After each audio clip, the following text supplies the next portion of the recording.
Good morning. Guten Morgen. So, as you learn to make the Holy Spirit your very close friend. Also, lerne den Heiligen Geist zu deinem engsten Freund zu machen. But look what else Paul says. Aber schau, was Paulus noch sagt. Paul is not talking only about a friendship with the Holy Spirit. Er spricht nicht nur von einer Freundschaft mit dem Heiligen Geist. He says you have experienced a deepening friendship. That means it gets deeper and deeper and deeper. Er sagt, ihr habt eine sich vertiefende Freundschaft mit dem Heiligen Geist erfahren. Das heißt, sie wird tiefer und tiefer. How deep can your relationship with the Holy Spirit go? Wie tief kann deine Freundschaft mit dem Heiligen Geist gehen? I tell you how deep. Ich sage dir, wie tief. No matter how deep it is, it can still go deeper. Egal wie tief sie ist, sie kann immer noch vertieft werden. So look what happens if we really learn to develop a deepening friendship with Him. Schau, was passiert, wenn wir wirklich eine tiefer werdende Freundschaft mit ihm entwickeln. And I do like how the Passion expresses this. Und ich mag, wie die Passion es ausdrückt. Because it says, as you have experienced this deepening friendship. Denn sie sagt,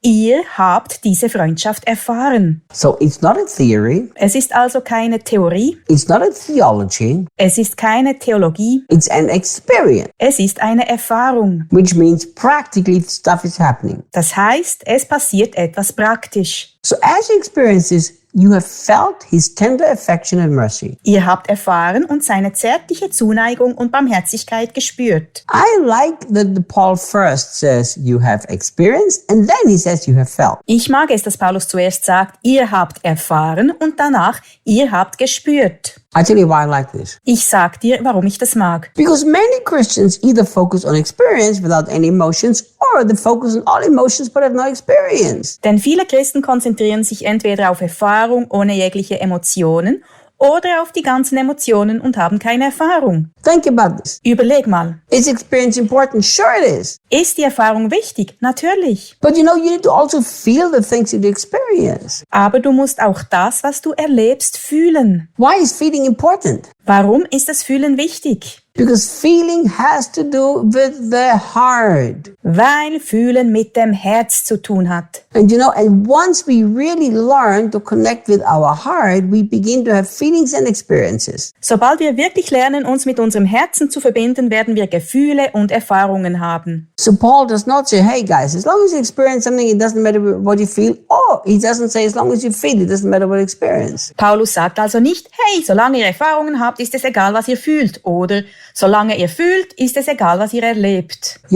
And the more I've learned to walk with the Holy Spirit, je mehr ich gelernt habe, mit dem Heiligen Geist zu leben, and the more I've learned also to live from my heart, und je mehr ich auch gelernt habe, aus meinem Herzen heraus zu leben, the more I have also experienced that those two things go together, your feelings and your experiences. Desto mehr habe ich auch erlebt, dass die Gefühle und die Erfahrungen Hand in Hand gehen. And today there's actually scientific evidence. Heutzutage gibt es sogar wissenschaftliche Beweise, that the things that you experience with strong emotion attached have a much deeper impact on your life than without any emotions attached. Dass Dinge, die du verbunden mit starken Gefühlen erlebst, eine viel tiefere Auswirkung auf dein Leben haben, als die, mit denen keine starken Gefühle verbunden sind. So Paul wanted them and he praised them for the feeling of affection and mercy. Paulus lobt die Philipper also für das Empfinden, zärtliche Zuneigung und Barmherzigkeit. You see, do you need to know that he is so full of mercy? Solltest du wissen, dass er voller Barmherzigkeit ist? You do. Ja, sollst du. But what happens in a moment of difficulty? Aber was passiert in einem schwierigen Moment? What happens of moment when you give in to temptation and you sin? Was passiert, wenn du einer Versuchung nachgibst und sündigst? At that moment you do need mercy. In diesem Moment brauchst du Barmherzigkeit. That's what Hebrew clearly tells us. Das sagt Hebräer ganz klar. That we can come boldly before the throne of God because there we experience mercy. Wir können mutig vor den Thron der Gnade treten, weil wir dort Barmherzigkeit erfahren. I've met so many people that are going through deep crises of guilt and shame. Ich habe so viele Menschen erlebt, die durch tiefe Krisen von Schuld und Scham gehen. And they just try to quote Bible verses.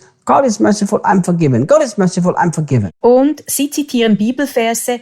Gott ist barmherzig, mir ist vergeben. Gott ist barmherzig, mir ist vergeben. They constantly do this, but they still don't believe that they're completely forgiven. Sie sagen das zwar dauernd, glauben aber trotzdem nicht, dass ihnen völlig vergeben ist. Because if they would really believe it, they wouldn't have to constantly say it. Denn wenn sie es wirklich glauben würden, müssen sie es nicht ständig sagen. So while we do not live by feelings, but we live by faith, Obwohl wir also nicht aus Gefühlen heraus leben, sondern aus Glauben, we need to understand that as we truly believe in our hearts that His great mercy towards us is real, müssen wir verstehen, wenn wir wirklich in unserem Herz glauben, dass seine große Barmherzigkeit uns gegenüber real ist, we are going to also feel it in our hearts. werden wir das auch in unserem Herzen spüren. And this will become such a reality that we will not any longer live with guilt and shame. Und das wird dann zu solch einer Realität werden, dass wir nicht mehr länger in Schuld und Scham leben. So guys, you have to truly experience and feel that He is so merciful towards you. Du musst also ständig erleben und spüren, dass er dir gegenüber so barmherzig ist. But look, Paul also said that you have felt His tender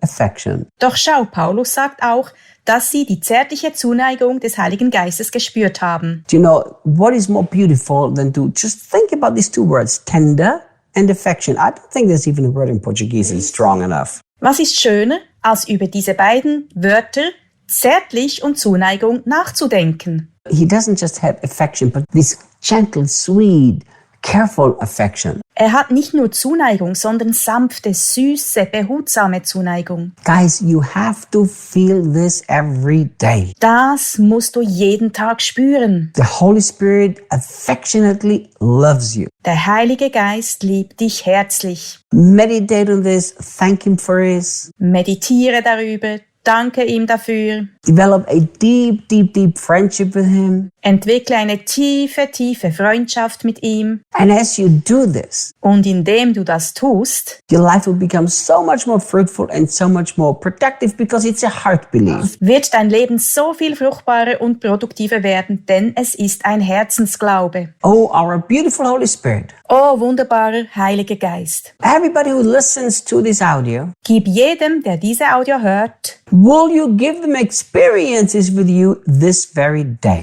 heute Erlebnisse mit dir. Experiences which they can feel. Erlebnisse, die sie spüren können. Extraordinary emotions all over their life. Außergewöhnliche Gefühle in ihrem ganzen Leben. We trust you. Wir vertrauen dir. Thank you. Danke. See you guys tomorrow. Bis morgen.